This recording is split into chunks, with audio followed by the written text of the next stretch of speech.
moi je suis là pour quoi? Je suis là pour vous faire découvrir des métiers. Oui. Puisque je vais suivre des gens, etc., leur métier, bref, tout ça, stagiaire de 3e, on a compris. L'éternel stagiaire de 3e, tu fais le plus beau métier du monde. Ah oui, moi j'adore. Sauf, contrairement à un stagiaire de 3e, tu en tires un revenu. J'en tire un revenu qui me permet d'avoir une voiture à Paris. C'est pour vous dire. C'est pour vous dire. Et donc, il y a quelques années, je suis allé suivre Seb. C'est un berger en alpage. Alors, qu'est-ce que ça veut dire exactement pour certains? Ça veut dire qu'il fait... de quoi, le chien, oui. Il est devenu chien. Alors, effectivement, ça veut dire que... le bureau, quoi. Oui, alors vous pouvez voir, ça veut dire qu'il fait paître les brebis en haute montagne. Quand je dis haute montagne, c'est vraiment haute montagne. Il est coupé de tout, je vais vous montrer ça. Mais avant, sachez que il faut le rejoindre, évidemment. J'ai dû aller le rejoindre. Alors, il est en Suisse, dans la région de B. Ça s'écrit B-E-X, mais ça se dit B. Voilà. Et quelques jours avant au téléphone, ça c'est moi qui m'en vais, puisque quelques jours avant au téléphone, puisqu'il faut savoir qu'il a du réseau 1 heure par semaine, parce qu'il faut qu'il se déplace pour trouver le réseau, le gars. Et donc, il me dit... Là, il va chercher son réseau. Il me dit, tu te gares au dernier parking, comme on a vu, là, comme j'ai fait. C'est à 1200 mètres d'altitude, puis ensuite tu marches 2 heures, chill, pour monter de 1200 à 2300 mètres. Il y a 2 heures de marche, et puis tu me rejoins tel jour à telle heure. Depuis, plus de nouvelles, plus de sons, plus d'images. C'était 2 heures pour lui. J'ai mis 4h30. J'allais dire, les gens de la montagne, ils mentent toujours quand ils disent c'est le dernier parking et après c'est pas très loin à pied. Non mais évidemment, lui il court à 2300 mètres tous les jours, là, tout le temps. Donc il s'en fout, pour lui c'est 2 heures. J'ai mis 4h30. Dans quel état? Un enfer. En plus j'avais le matos, la tente, mes affaires, bonnes chaussures etc. quand même. Alors non, je suis parti en petite tennis de ville. Trop parisien. Le parisien. Non, mais j'y suis. En fait, il m'a dit non mais c'est hyper facile, c'est un petit sentier. Pas du tout, pas du tout. Un enfer. Il n'y avait pas de sentier en fait. Non, c'était une galère monstre. Je savais pas où j'allais, je me suis perdu. Enfin bref, l'enfer. La nuit est tombée. Les loups, on commence. Les loups. On va en parler des loups. mais évidemment, et le gars du coup, il s'est inquiété, Seb, parce qu'il me voyait pas arriver. Et il s'était dit, il va arriver à midi. 13h passe, 14h, 14h30, toujours pas de ludo. Voilà, donc il a fini par s'inquiéter. Je l'ai rejoint, l'endroit est vraiment isolé. Il faut savoir que lui, il monte en juin et il redescend en octobre. Ah ouais. Il reste 5 mois là-haut sans descendre. Tout seul. Tout seul avec ses brebis.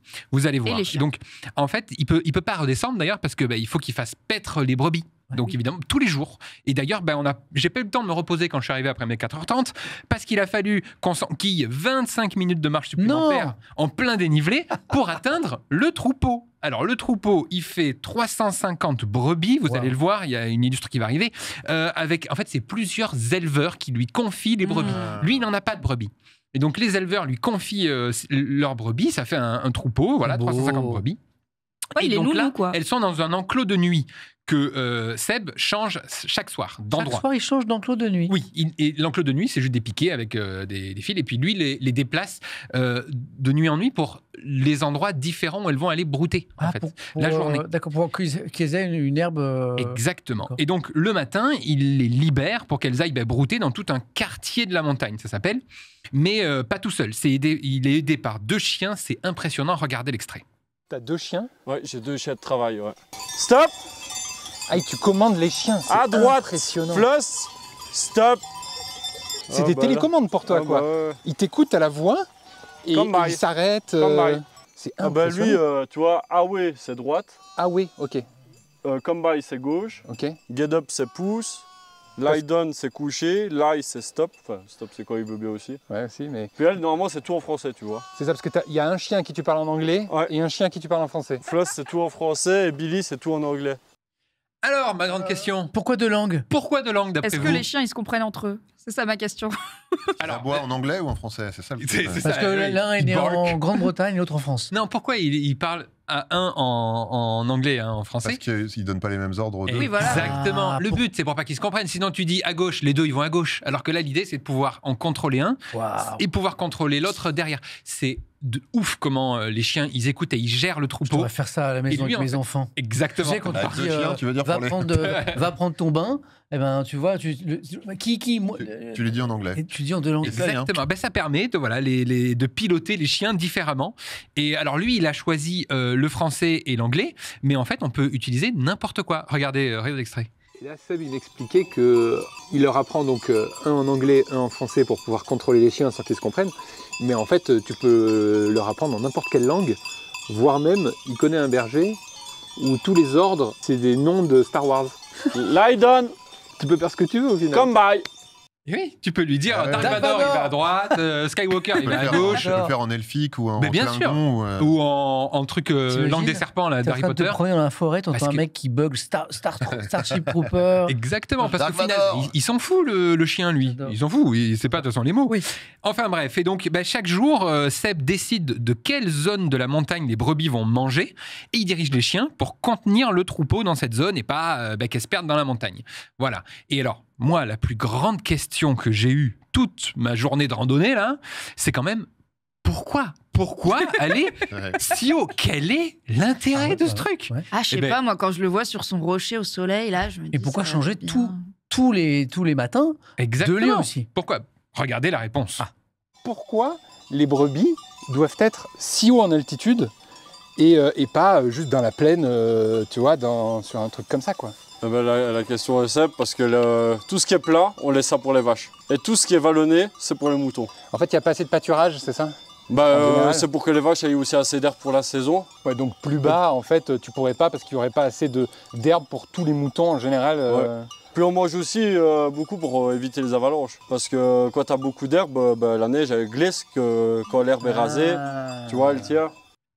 Et oui, en réalité, les bergers, ils ont un rôle de protection de la montagne très important. Parce que déjà, on ne peut pas passer la tondeuse, évidemment, à ce niveau-là. Mais ça aide à ce que en plus d'éviter les avalanches, ça aide aussi à ce que les zones d'herbe s'étendent. Puisqu'en la coupant, ça régénère, mais aussi avec les crottes des brebis comme engrais.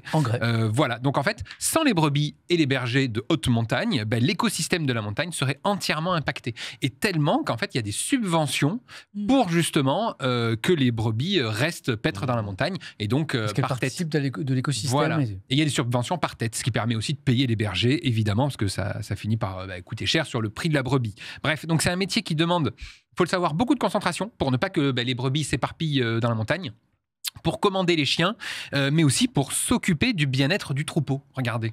C'est vraiment un métier complexe parce qu'on est amené à faire les soins aux brebis quand ça va pas, les pattes et tout ça.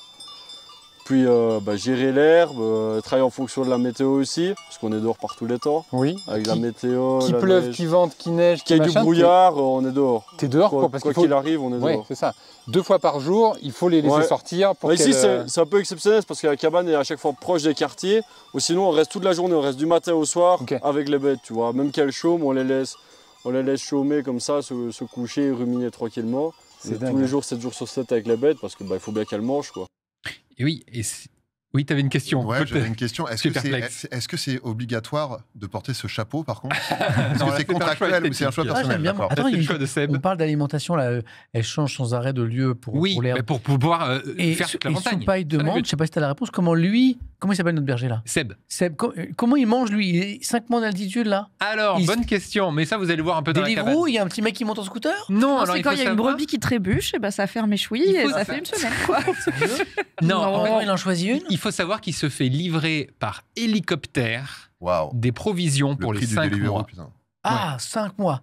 Une livraison. 5 mois. Une livraison. Mais ça, on va en parler un peu de la cabane et comment il vit. Vous allez le voir un peu plus loin. Voilà. Donc, en gros, son métier, c'est s'occuper de tout ça tous les jours, effectivement. Et surveiller le troupeau, c'est aussi surveiller que les autres habitants de la montagne, dont le loup, l'un des plus grandes craintes des bergers, ne finalement attaquent pas le troupeau. Et on en a parlé justement du loup. Pour toi, le loup, c'est l'un des plus gros problèmes ça devient vraiment un gros problème. Plus les années passent, et plus on se rend compte qu'il est présent et qu'il va falloir penser à faire quelque chose, quoi. Et alors, c'est quoi les solutions du point de vue des bergers? Nous, il y a des solutions qui sont mises en place, soit des bénévoles qui viennent et qui dorment à côté du troupeau. Qui se font bouffer eux, donc du coup c'est nickel. Ça évite de bouffer les brebis. Non, ils sont là avec un phare et ils font un peu de bruit si jamais ils voient qu'il y a des attaques. Pour effrayer les loups, quoi. Oui, parce que des attaques de loups, Seb, il en a vécu. Alors, je ne vais pas vous les montrer en image, c'est sur la vidéo, on voit une attaque de loup, effectivement, parce que certains sont en train de manger, donc peut-être que, on va éviter de montrer ça. Mais en tout cas, même si ça pose un problème le loup, pour Seb, le loup, il a toute sa place dans la montagne. Il n'est pas question d'exterminer le loup du tout, il était là bien avant les bergers, et il faut juste vivre en cohabitation. Voilà. Et le loup, c'est le plus grand danger pour les brebis, mais pas pour Seb. Pour Seb, le loup, il n'attaque pas les humains. En fait, pour Seb, le plus grand danger de son métier, parce que c'est un métier dangereux, c'est le manque de réseau. Regardez. Bah ici, vu qu'on n'a pas de réseau, on a un talkie-walkie pour pouvoir communiquer. C'est surtout si on viendra se blesser, tu vois. Tu viens te blesser ici, je crois que tu peux crier longtemps avant que quelqu'un te retrouve, quoi. Alors oui, ça c'est l'une des questions, mais est-ce que c'est pas un métier un peu dangereux? Ah bah si, ça reste dangereux. Hein. Ouais. Ah ouais. Parce que il y a un mois, il y a une bergère, elle est tombée de 200 mètres dans le vide d'une falaise. Hein. Ah, c'est l'hélicoptère qui est venu la rechercher. Hein. Et les orages aussi, c'est une menace pour vous? Ouais, il y a quand même quelques bergers qui se sont fait taper par la foudre. Ouais, c'est ça. Ça, il faut vraiment faire attention. C'est chaud, berger. Oui. Non, mais là, on est dans un truc, je vous rappelle, le premier parking est à 4h30 de marche pour moi. Ouais, 2 heures pour lui. Mais donc, c'est vraiment isolé de tout. Hein. C'est-à-dire qu'il n'y a rien, personne qui habite, il n'y a pas de réseau, il n'y a rien du tout. Internet, à des dizaines et dizaines de kilomètres les par an. Les échanges humains sont très limités là. Complètement. Et ça, ce travail-là, c'est de 7h du matin à 20h le soir, 7 jours sur 7 pendant 5 mois. Voilà, que ça. Wow. Et chaque soir à 20h, il faut parquer les brebis dans l'enclos de nuit, pareil, pour les laisser. Donc je rappelle, Seb, il les déplace en fonction de la zone de la montagne qu'il veut faire manger aux brebis. Et puis après, c'est retour, donc 25 minutes de marche jusqu'à sa cabane, qui est, on va le voir d'ailleurs. Sa cabane, il a une cabane à lui. Il a une cabane, mais comment sa cabane d'ailleurs? On va la voir, la cabane. Là. Mais parfois, quand il y a des brebis malades, par exemple, il faut les ramener à la cabane pour les surveiller. Et comme les brebis, elles veulent pas quitter le troupeau, c'est sur le dos qu'ils ramènent les brebis. Regardez. T'es magnifique avec ta brebis sur le dos, là. Là, elle veut pas suivre, donc on est obligé quand même de la ramener pour que l'agneau puisse boire le lait. Donc là, on la redescend à la cabane. 20 minutes de marche dans l'autre sens, avec des montées et des descentes. On s'occupe comme on peut, tu vois. C'est aussi ça, la vie de berger. 60 kilos. Je sais pas si on a bien entendu Julien qui disait ça me rappelle des fins de soirée, ça. Mais tu étais qui, la brebis ou le berger? Non, moi j'étais le berger, bien sûr. Bien sûr. Donc 60 kilos sur le dos. Alors, je suis pas un monstre, hein. J'ai évidemment aidé Seb. Regardez. Tu lui as pris son bâton. De porter l'agneau. C'est trop mignon. Voilà, moi j'ai récupéré l'agneau. Tu as participé. J'ai participé. J'étais tout mignon. Il était doux. Il était très doux. Il bougeait de Suisse, quoi. Il bougeait? Non, il était tout mignon, tout gentil. Bon, maintenant, je pense que voilà. Maintenant, il est grand. Maintenant, voilà. Allez. Donc, mais voilà, c'était moins lourd, évidemment. Et 25 minutes plus tard, on est arrivé à sa cabane. Et voilà à quoi ça ressemble. Ça, c'est ta maison, du coup. Ta petite cabane. Ouais. On est pas mal installé. On a du gaz pour cuisiner. Ouais. Puis surtout, le gros luxe, c'est qu'on a la douche et on a l'eau courante. Parce que l'eau de cabane, je vais aller chercher l'eau à la source. Ah oui, d'accord, ok. Il y a des fois où t'as pas d'eau courante du tout. Ah non, t'as pas d'eau courante, il y a des cabanes qui t'as vraiment rien du tout, quoi. Il y en a qui ont même pas un poêle. C'est la première cabane d'ailleurs qui est aussi équipée que j'ai. Que t'es. C'est incroyable parce que c'est comme très rustique et il dit j'ai jamais eu une cabane comme ça. Un luxe pour lui. Il y a l'eau. Ah oui, complètement. Mais c'est fou. Mais du coup, attends, je me suis perdu dans mon texte. Ah voilà. Mais tout ça, les cabanes sans eau, coupées du monde, sans réseau. Mais c'est justement ce que Seb vient chercher dans son métier. C'est ça son kiff, d'être seul au monde. Regardez, il en parle lui-même. Une cabane toute seule perdue en montagne où il n'y a pas de réseau, moi ça me va très bien, quoi. Ok, c'est ça que t'aimes, quoi. Moi c'est ça qu'on recherche, quoi. Okay. Quand tu vas chercher ton eau de ça, tu reviens un peu à les bases essentielles. De la vie et ça te fait un peu plus réfléchir. Ah ouais, c'est un métier difficile. C'est un métier difficile. C'est pas pour décourager les gens, mais c'est assez, c'est physique. Puis c'est ce que je dis beaucoup, c'est le mental qui joue tout le temps.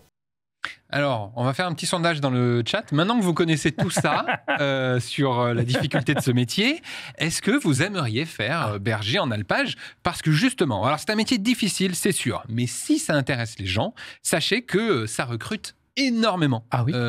Berger en alpage, tout à fait. Alors, il y a des écoles de berger qui existent, mais on peut apprendre aussi directement sur le tas, en suivant un berger, comme moi j'ai fait, on peut le demander.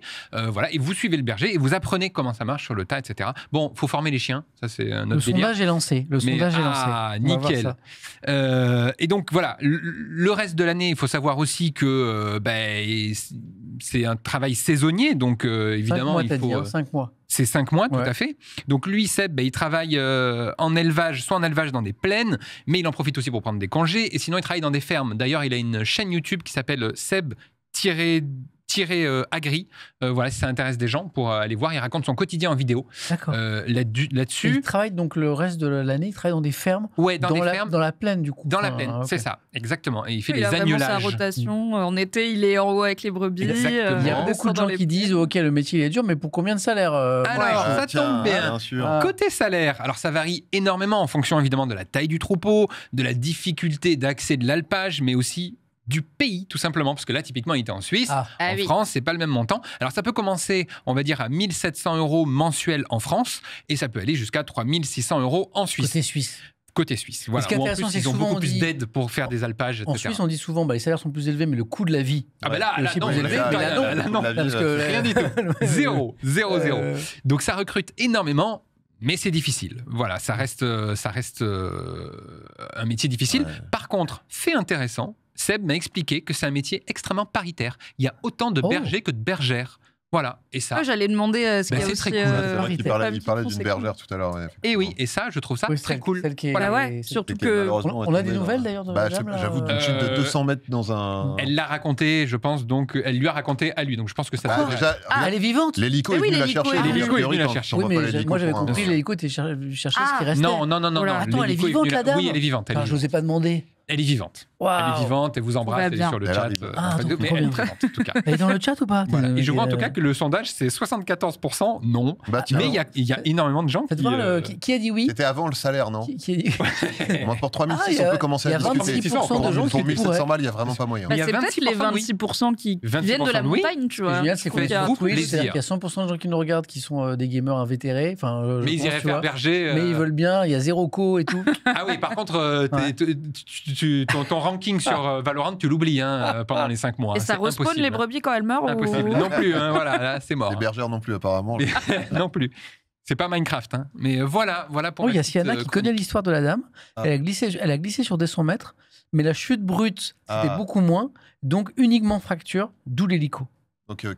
Tu dois quand même avoir bien le temps de méditer avec ta fracture du genou à regarder le ciel en attendant l'hélico pendant quelques heures. Je te dis pas, j'espère que tu as chargé le talkie-walkie parce qu'en plus, il faut se faire appeler. Quoi. Voilà pour le métier de berger. Merci, Ludo. Merci, en plus, les images, elles sont.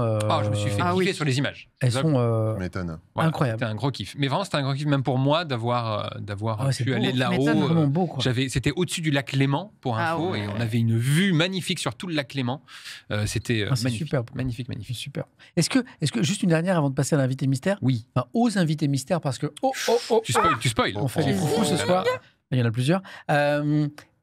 Donc, lui, il vient là pour la solitude, notamment. Oui, c'est ce qu'il veut. Et du coup, il n'était pas embêté que tu vas de répondre à tes questions, tu vois? Et c'est ce que je lui ai dit à un moment. Je lui ai dit, je te fais pas chier avec mes questions. Tu es occupé. Et il me dit. Ça. Un peu. Non, il m'a dit. Ça va? Une journée, ça va. Ah ouais. C'est-à-dire qu'on fait. Meilleure réponse. Oui, il est là pour être tranquille. Quoi. Bien sûr, c'est son but. Voilà. Mais je comprends l'aspect, tu vois, méditation. On parlait tout à l'heure des gardiens de phare et tout, et d'être face à la nature et de devoir s'en sortir. Voilà, que tu as dit, même quand il y a de l'orage, etc., juste t'es là, t'as pas le choix. Oui, t'as pas. Et c'est ce qu'il dit. Tu te lèves et tu t'occupes de tes brebis. Je peux comprendre l'attrait. Je vous conseille la vidéo sur sa totalité parce qu'on parle de la dépression des bergers aussi, la difficulté de tout ça, tu vois, mais même aussi comment il gère l'administratif quand t'es là-haut, tu vois. C'est tout con, mais ou si t'es malade ou ça a été un problème, c'est très complexe. Mais c'est hyper intéressant. Le choc thermique, la saison d'été où il est tranquille tout seul tout le temps, et le reste de l'année où il est obligé d'avoir des boulots. Il habite Paris, tu vois, t'imagines le truc. Il est consultant, il fait un Christopher. Le reportage était top, Ludo. Et d'ailleurs, l'intégralité de la vidéo, vous la retrouvez où? Sur la chaîne YouTube de Ludo, Ludovic B, où vous avez plus de 100 métiers. Oui, sur des vidéos de 20-30 minutes par métier. Là, vous avez qu'un tout petit bout. Et là, vous avez notamment l'histoire du loup, elle sera sur la vidéo. Voilà. Exactement. Le dernier métier que tu as filmé d'ailleurs, la dernière vidéo, c'est quoi? La dernière vidéo, là, il y en a une qui sort avec le patron de France Travail.